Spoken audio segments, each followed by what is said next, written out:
বৰপেটা জিলাৰ সৰুক্ষেত্ৰী উন্নয়ন খণ্ডৰ অন্তৰ্গত গহিয়া গাঁৱত আফ্ৰিকান সোৱাইন ফিভাৰৰ নিশ্চিত প্ৰাদুৰ্ভাৱৰ প্ৰতি লক্ষ্য ৰাখি বৰপেটাৰ জিলা দণ্ডাধীশ দিগন্ত বৈশ্যই অসম মহামাৰী ৰোগ আইন 2023ৰ 16 নং ধাৰাত জৰুৰী নিষেধাজ্ঞা জাৰি কৰিছে। অধিক সংক্ৰমণ ৰোধ কৰিবলৈ বৰপেটা জিলাৰ সকলো বজাৰ আৰু ৰাজহুৱা স্থানত গাহৰিৰ পোৱালি, গাহৰি মাংস আৰু আনুষংগিক সামগ্ৰীৰ বিক্ৰী নিষিদ্ধ কৰা হৈছে। ৰাষ্ট্ৰীয় ঘাইপথৰ মাজেৰে চলাচল কৰাৰ বাহিৰে জিলাখনৰ ভিতৰত আৰু বাহিৰত গাহৰি পৰিবহণ নিষিদ্ধ কৰা হৈছে।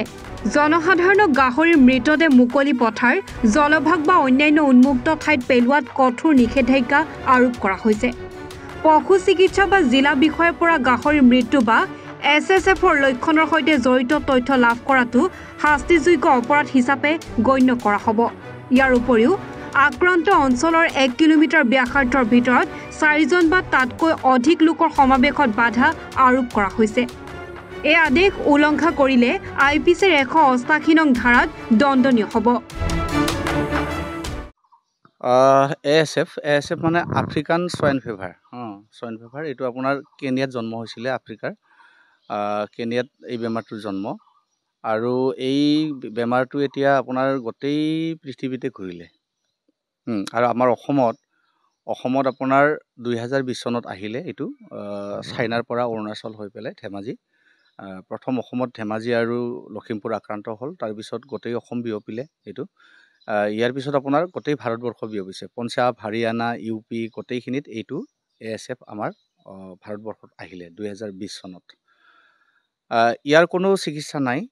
ইয়াৰ সমগ্ৰ বিশ্বই ইয়াৰ কোনো ভেকচিন এতিয়ালৈকে উলিয়াব পৰা সম্ভৱ হোৱা নাই, যাৰ কাৰণে এইটো অতি মাৰাত্মক বেমাৰ হিচাপে চিহ্নিত হৈছে। আৰু এই বেমাৰটো যদিহে গাহৰিৰ তাত এই মানে যেতিয়া প্ৰাদুৰ্ভাৱ ঘটিব, তেতিয়া মানে বহুত গাহৰি পালকৰ মানে মূৰৰ ঘাম মাটিত পেলোৱাৰ কোনো অৰ্থ নোহোৱা হৈ যায়। তেখেতৰ নাম সনাতন বড়ো। আচলতে তেখেত হেৰিত চাকৰি কৰে, BSFত চাকৰি কৰে। ল'ৰা দুজনৰ নামত ল'ৰা দুজনে কৰ্ম কৰক বুলি সেইটো খুলিছিলে। ল'ৰা দুজন কাম কৰিছিলে, নতুন ল'ৰা, উদয়মান মানে ল'ৰা। তেওঁলোকৰ এটা ভৱিষ্যত চিন্তা কৰি তেওঁ কৰি দিছিলে। যিহেতু চাকৰি বাকৰিৰ ক্ষেত্ৰত আজিকালি তেনেই মানে পাবলৈ খুব টান, গতিকে যিটো মানে সংস্থাপনৰ কথা হয়, চেল্ফ মানে এমপ্লয়ি হোৱাৰ কাৰণে তেওঁলোকে চেষ্টা অব্যাহত ৰাখিছে এতিয়াও। আৰু খুবেই দুৰ্ভাগ্য তেওঁলোকৰ তাত এই প্ৰথম আমাৰ এই বৰপেটা জিলাত ASFটো ধৰা পৰিছে তেওঁলোকৰ ফাৰ্মত। জানিব পৰা মতে তেওঁলোকৰ তাত 53 এনেকুৱা কিবা গাহৰি আছিলে, আৰু সেই গাহৰিখিনি মোৰ পৰাই নিয়া আছিলে। ব্ৰিডটো প্ৰথম ব্ৰিডটো মোৰ পৰা নিয়া আছিলে। সেইটো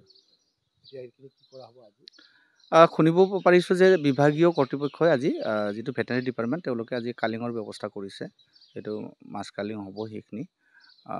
তাৰে পৰা যিখিনি কালিং হ'ব সেইখিনিৰ পৰা ক্ষতিপূৰণ তেওঁলোকে পাব।